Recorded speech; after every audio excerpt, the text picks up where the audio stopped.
This video is sponsored by Tokyo Treat and Sakura Co., monthly Japanese snack subscription boxes. This video's sponsor is Tokyo Treat and Sakura Co., and this company is basically just a company based in Japan that puts authentic Japanese snacks in both of these subscription boxes and ships them all over the world to give you a taste of what Japan is like and also what some of the culture is like. The difference between these two boxes is that Tokyo Treat is more about more modern and contemporary snacks, whereas Sakura Co. is more focused on more traditional Japanese snacks, and Sakura Co. actually works with local businesses and artisans, I guess, and allows for them to put their snacks into these boxes and ship them all across the world. Each month brings a new theme for the box, and it's usually seasonal. Like, for example, for Tokyo Treat, this month's theme is Summer Matsuri, and for Sakura Co., this one's is Tea Time in Yokohama.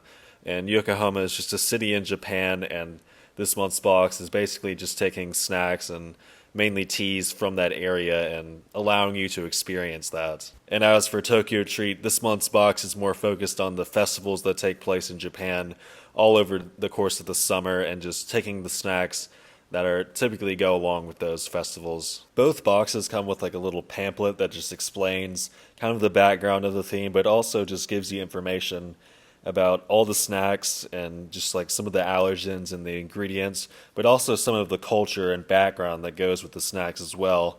And it's really just an interesting read regardless. For example, in the Sakura Co. booklet, it talks about some of the backgrounds of Yokohama, which is actually the second largest city in Japan. And actually, for centuries, Japan had an isolationist policy and didn't trade with any countries at all until eventually Yokohama was the first port city in Japan that started to trade with outside countries. And the snacks are great, of course. Like, this one tastes like a pancake on the outside, but it's also filled with a sweet red bean paste on the inside, and both of these flavors just couple together very well. And then Sakura Co. also always includes teas in their boxes, which are always great as well.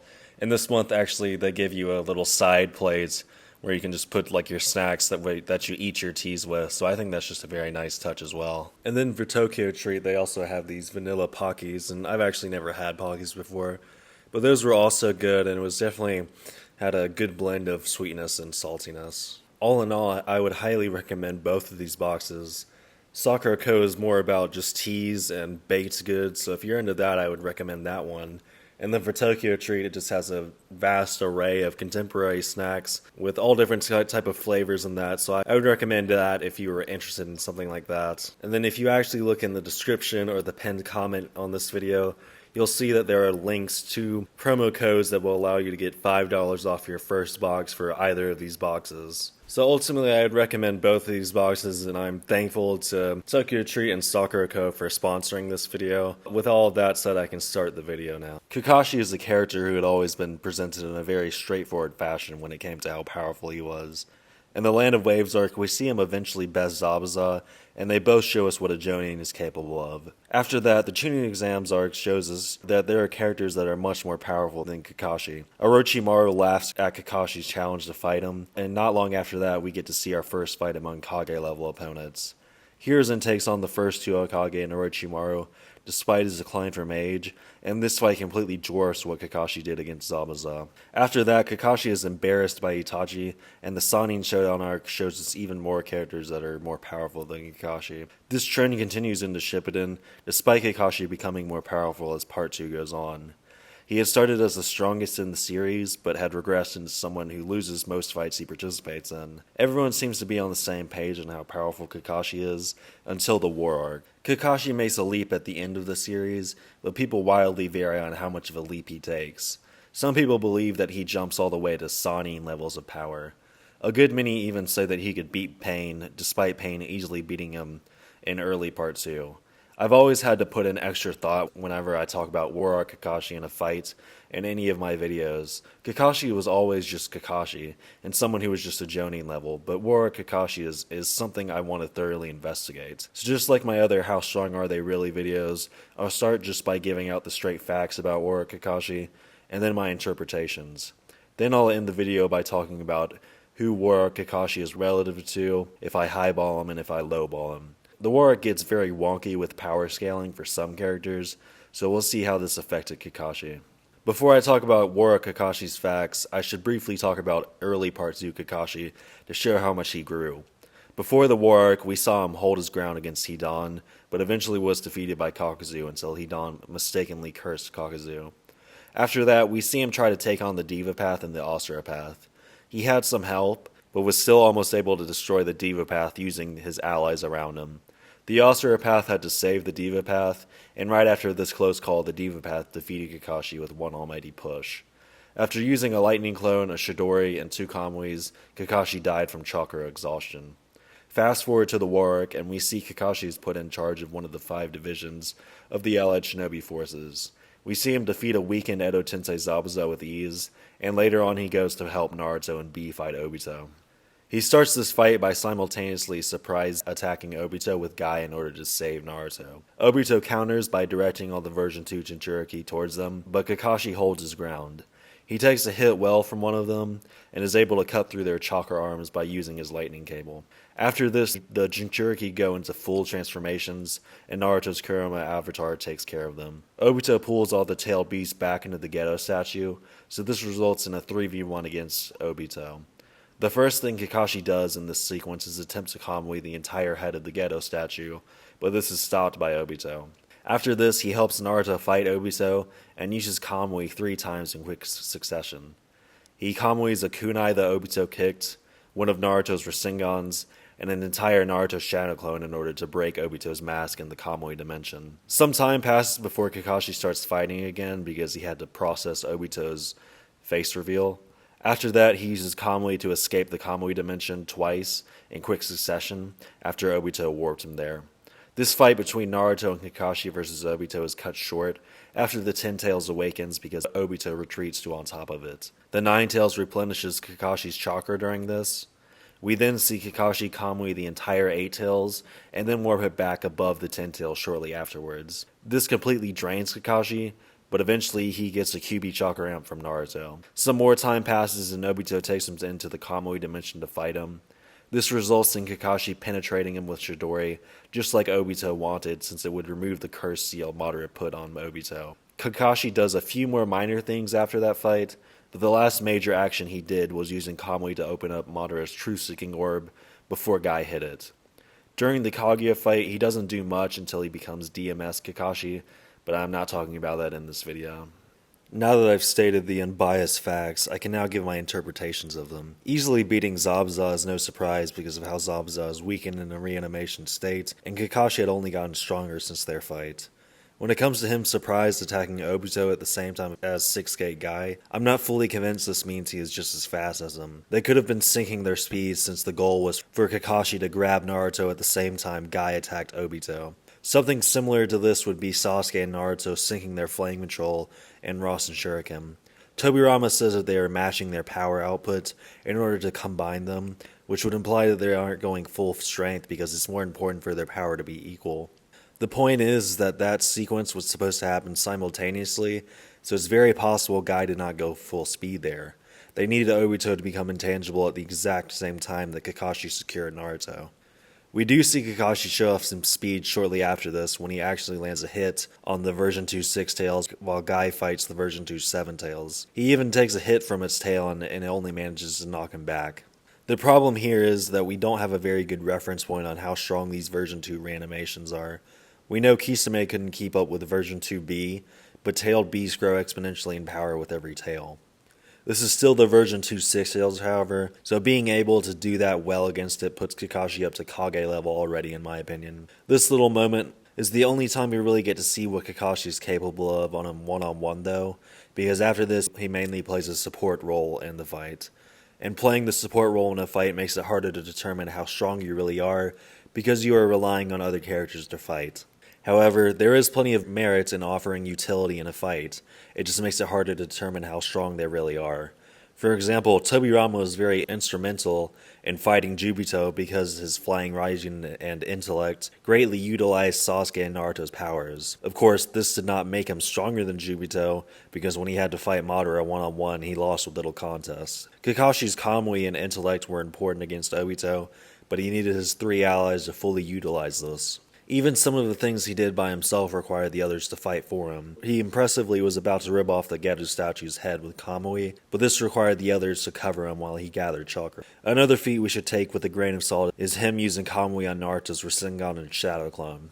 They had planned that, so he was anticipating when and where to Kamui. It's impressive he was able to track KCM Naruto, but it would not be as impressive as him doing this while fighting KCM Naruto. This is because if he's fighting KCM Naruto, it would be much harder for him to anticipate movements on the fly. I'm not bringing all of this up to downplay Kakashi, I'm just putting his feats into perspective. In fact, it's a shame we never got to a real one-on-one fight in the war to show what he's capable of. We already know he was stronger than Zabuza, and his fight against Obito is not a fight we can gather much from. Obito needed Kakashi to destroy the cursed seal on his heart, preventing him from becoming a Jinchuriki. So of course Obito would let him win that fight. Kakashi does show some promise as a one-on-one fighter, despite him not having a one-on-one in the war arc. His chakra reserves did end up surprising me, but they are not infinite as some people claim. In fact, we know his limit is more or less using Kamui on the 8 Tails twice, and within a short interval since he said he was drained after doing that. This was right after the 9 Tails replenished his chakra as well, so this shows a vague extent of his chakra. A more defined extent would be when Obito started fighting without the tailed beast. Kakashi tried to Kamui the Geto Mazu head, used his Chidori, and then used Kamui 3 times in a short fight before falling down from exhaustion. I don't believe this moment completely drained him, but it's probably used most of his chakra to do all of that. One more feat I should mention is that when he used Kamui on Madara's True Seeking Orb to allow Guy to punch Madara. This is just another instance of him being able to prepare for an ally's attack in order to coordinate with it. And this is the problem with War Kakashi.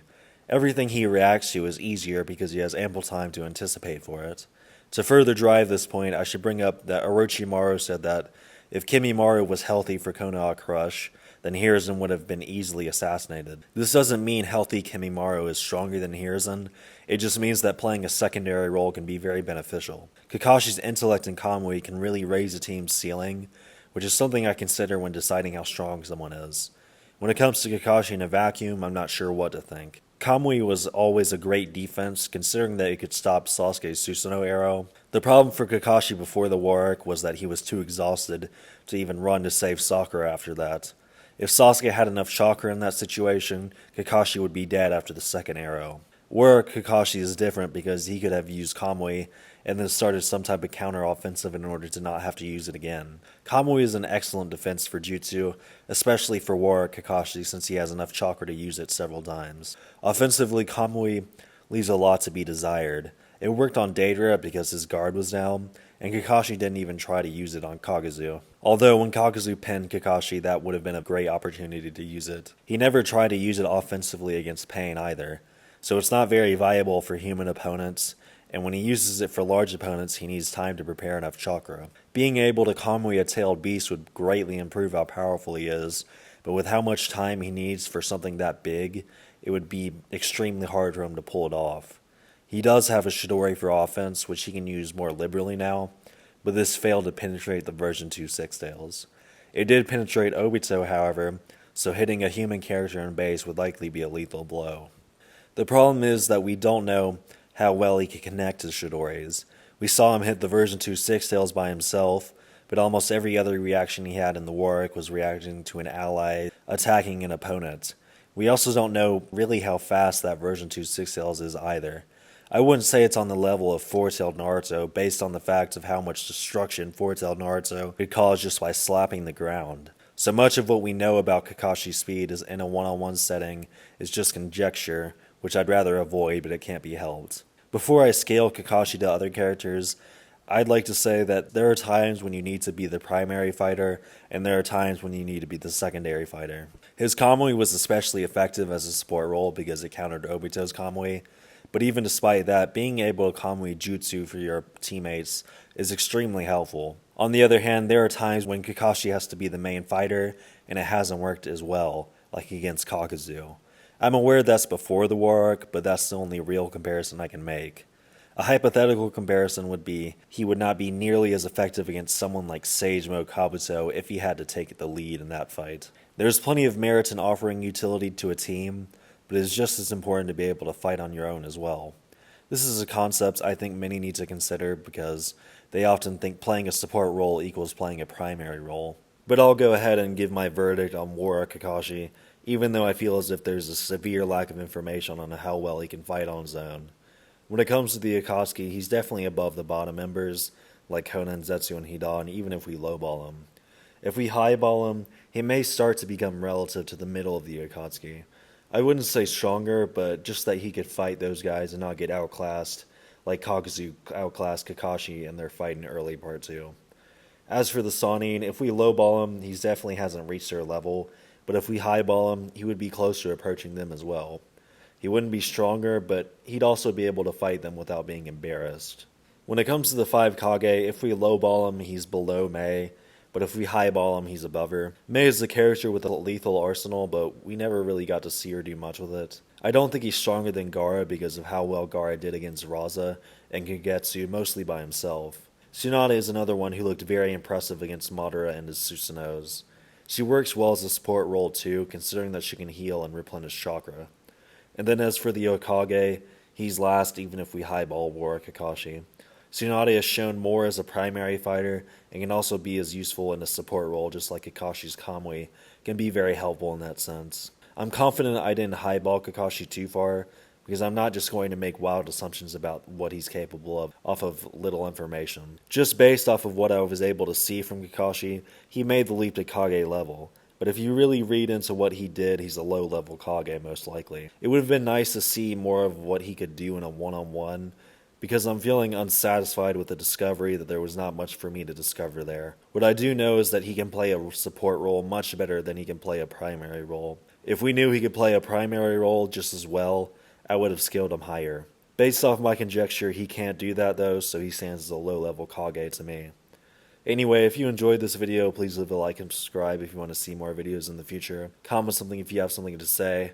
And thank y'all for watching, and I guess I'll see y'all next time.